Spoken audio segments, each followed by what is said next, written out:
man maay Cheikh Ahmed Tidiane Djité di xalif de la famille Djité di imam jàkkay grande mosquée bu Cité Senghor. Dañu ñëwoon tey ci wàllu famille ak wàllu société wàllu diine ànd ak sama rakk Ahmed Lamine Djité ak sama mag bi Adja Zeynabou Diop ak Amary directeur école El Hadj Mohamed Diop. Ku nekk xam nga ni actuellement li xew ci dëkk bi ñun ñëpp ñoo ko xamandoo xam nañu réew mi soxla na ay jumtukaay yoo xam ni dañ koy jàppale ci société bi pour jàppale leen ci wàllu feebar bi nga xam ni dafa law ci àddina bi yëpp. ñun nag ci wàllu spirituel dafa am lu ñu charia sant nañu ñaan waaye gaa sant nañu itam ñu fogoru boobu nag ginnaaw ñu ngi ñaan ci kër yi ñu ngi ñaan ci jàkke yi wax dëgg yàlla sunu frère di sunu cousin di Ablaye Diop jokkook ñun ci wàllu famille ci wàllu société bi mu ni comme que yéen a ngi ñaan ci wàllu jàkka ji te yéen a ngi ñuy jàppale itam ci wàllu ñaan yi man itam sama responsabilité ci wàllu temporel bi ñoo bokk famille bi ñoo bokk lépp bu ngeen jàppee fee may itam war naa jàpp fii léegi nag ci turu famille bi yëpp lu koy def ko ci turu Thiès yëpp nii dafa jël benn chèque boo xam ni teg ko ci sama loxo chèque baa ngi nii muy 10 millions mu jël ko teg ko ci loxo gouverneur pour mu tegal ko ci loxo ministre de l'intérieur mu jox ko ministre de la santé su ko defee ñu jëfandikoo ko muy participation boo xam ni bu symbolique la ndaxte du loo xam ni sax dafay faj dara waaye rek lu symbolique la pour wane ni nag tam waa Thiès am nañu yéene jàppale président de la république ndaxte président de la république ñun chef religieux yi ñun war nañ koo jàppale ci su fekkee ni am na lu mu soxla ci ñun ndaxte lu xew mu jàpp ci ñun surtout la famille Djité bu ñu xewlee mu defal ñu CRD bi y a presque 30 ans mu ngi taxaw ñuy def CRD gouverneur moo koy taxawee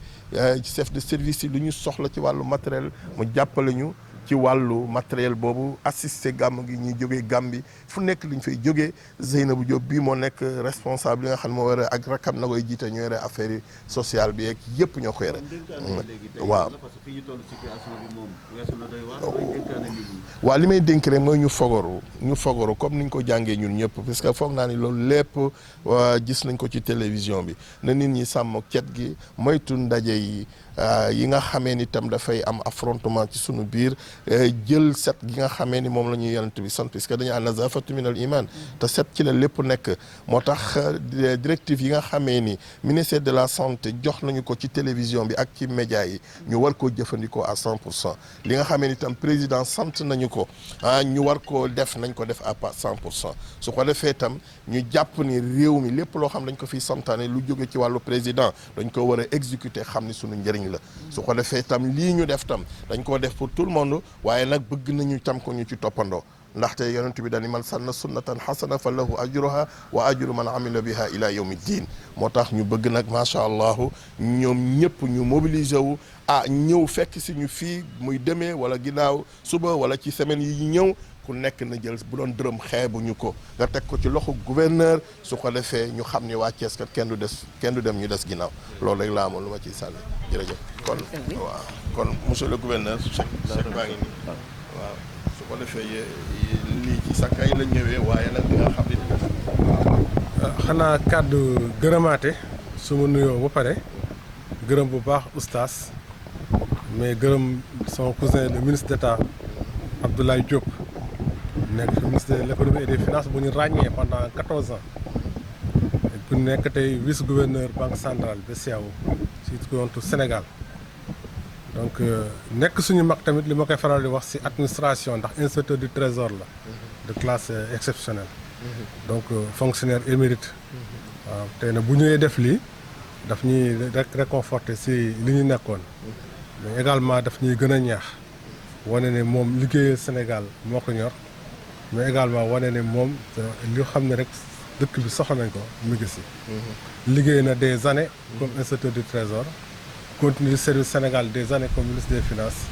tey mu ñëw également di continuer di service Sénégal si comme banque centrale li ma ko waxee sànq mais également lii xew mu ñëw indi participation du mën a bi njëkk mais en tout cas bi gën a mag si participation yi recevoir boobu ba léegi kon nag dañ ko si gërëm bu baax di ko si ñaanal di gërëm tam oustaz ak ñi mu àndal si délégation bi yëpp vraiment donc seen ñoom tamit seen taxawaay si lépp loo xam ne ñu ngi koy def bi ma fi ñëwee dem di nuyoo ji dama leen leen lu ngeen am da ngeen ñu ko wax parce que ñoo fi toogal état bu leen ñu ñooro mais ñun tamit lu ñu am si loo xam ne soxla nañ ko kilifa diine yi taxawuñ si duñ leen ñooro duñ leen ko wax mais yaakaar naa ne yu bëri sax yeggal na si boppam avant ñu koy commencé wax yeggal na si boppam si ne nañ topp lépp loo xam ne chef d'état santaane na ko yaakaar naa ne soxla nañ loolu que loo xam ne autorités yi laaj santaane nañ ko autorité yi président de la république moo si jiitu ñu mun ko topp dañu leen ne nañ wàññi mbooloo mi si béréb yëpp nañ ko mën a toppee noonu ñu wàññee mbooloo mi si béréb yëpp parce que bu ñu deful loolu dina yegg foo xam ne dañ naan bu kenn génnati far voilà balaa ñuy yegg naan bu kenn génnati far comme ni ñu ko amee Chine ni nga ko amee France wala nga amee ko Italie nañ commencé nañ wàññi mbooloo mi mbooloo nag dama koy dégg ñu ne ñaari nit mbooloo la voilà ñaari nit bu ñu julli mbooloo ñu ne si ñaari nit la commencé waaw donc léegi nañ wàññi daal vraiment lépp loo xam ne mbooloo la am si loo xam ne nag ñun kilifa àdduna yi dinañ ko jël muy mesures yi ñu war a jël mais am si loo xam ne cër bi ñuy jox kilifa diine yi tax na ñoom ñu doon xaar si ñoom ñu jiitu si jëlal ko seen bopp voilà balaa ñuy yegg si foo xam ne dañ ne état moo ko jël mu mel ni ñàkk war ma alors que loo xam ne la état mënu ko ñàkk jël donc vraiment ñu ngi leen di ñaan tamit si wàllu woowu ngeen gën a ñaax nit ñi que lépp luy mbooloo daal ngeen mën ko éviter beneen bi tamit wax nga ko également heureusement tamit si sant yàlla mooy que lii bëri na déjà mais ba tey nañ ko jàppee tamit ñaax keneen koo xam ne rek am nga doole joo xam ne mën nga indi contribution nga indi ko ak lu mu tuuti ak lu mu bëri bii chèque 10 millions la léegi recevoir naa contribution xam ne boo xam ne 100 000 francs la donc mun naa wax ne bii 100 fois plus la waaw mais boo ko jëlee si benn côté mun nañ leen yemale ñoom ñaar ñëpp parce que mooy ku si nekk da nga joxe par rapport ak peut-être la nga am wala peut-être la nga mun donc xeebuñ si benn contribution lu si nit indi rek dinañ ko jël yokk ko si gafaga bi nga xam ne gafaga boo xam ne réew mi yëpp moo ko def donc ku mun a am 10 millions indil ku mën a indi 1 milliard sax indil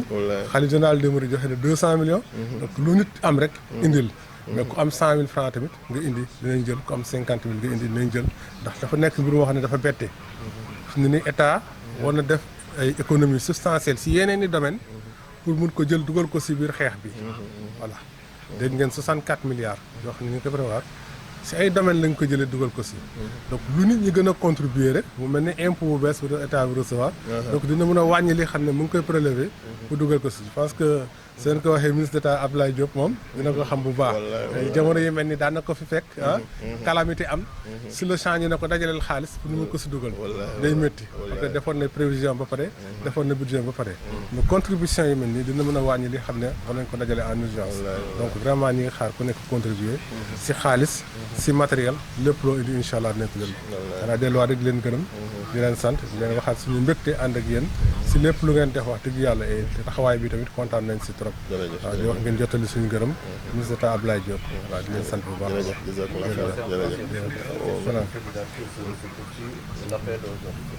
voilà l'appel c'est que vraiment d'abord aux religieux qui nous aident à appliquer les mesures qui ont été décidées par l'État. Je pense que cela l'a dit tantôt. Donc il faudrait que chaque fois que le chef de l'État donne des directives, que chaque personne puisse considérer que c'est à elle que c'est destiné et que c'est à elle de prendre les mesures nécessaires pour l'appliquer. Il y a des moments où on ne peut pas forcer les religieux vu les relations qu'on a entre l'État et les religieux au Sénégal. Donc on aimerait bien que les religieux également nous comprennent et prennent d'eux-mêmes donc les mesures qui s'imposent. Les rassemblements, forcément, il faudra les arrêter. J'ai entendu l'autre jour le professeur Seydi qui soigne les malades aujourd'hui au Sénégal dire que aidez-nous en arrêtant effectivement les rassemblements. Il faut qu'on arrête les rassemblements de toutes sortes maintenant. Et j'entends souvent les gens quand ils disent la prière, ils disent que en groupe, ils disent que le groupe commence à 2. Déjà quand on est 2, on est déjà donc dans une prière en groupe. Donc il faudrait qu'on sache que les rassemblements, ça commence par le plus petit nombre. Voilà, et ne pas sous-estimer donc ce qu'on peut faire en petit groupe. Voilà. Savoir que ce qui peut arrêter la maladie, c'est d'abord les gestes que vont faire les hommes, le comportement que vont avoir les hommes. Il faut vraiment qu'on ait cet esprit à l'état d'esprit. Et pour ça, on compte sur les religieux. Vraiment, eux, ils ont une voix peut-être qui va être ailleurs que la voix de l'administration ou la voix de l'administration ne peut aller. Donc on nous demande de porter cette voix-là, de porter ce message-là partout. Mais également, vraiment remercier le ministre d'État Abdoulaye Diop pour le beau geste qu'il a accompli. vient de donner un chèque de 10 millions. C'est très important. On a peut-être reçu d'autres contributions, mais c'est la contribution la plus importante depuis. Voilà. Et on n'espère même pas avoir une autre contribution aussi importante. Mais ce que je voulais dire, j'ai reçu tantôt également une autre contribution de 100 000 francs. Donc c'est 100 fois moins. Mais je peux vous dire que quelque part, je considère cela pour la valeur du geste au même niveau. Parce que c'est surtout le fait de pouvoir tous contribuer à la lutte. Chacun par rapport à ses moyens, chacun par rapport aux ressources dont il dispose. Peut-être que d'autres ont des capacités contributives plus importantes. Ceux qui peuvent donner 1 milliard, on attend ce milliard-là. Mais ceux qui peuvent donner 50 000 également, on prendra notre contribution de 50 000 francs. Et on espère vraiment que chacun pourra donner sa contribution dans cette lutte. Mais encore une fois, vraiment, ce qu'on peut dire, c'est remercier le ministre d'État Abdoulaye Diop.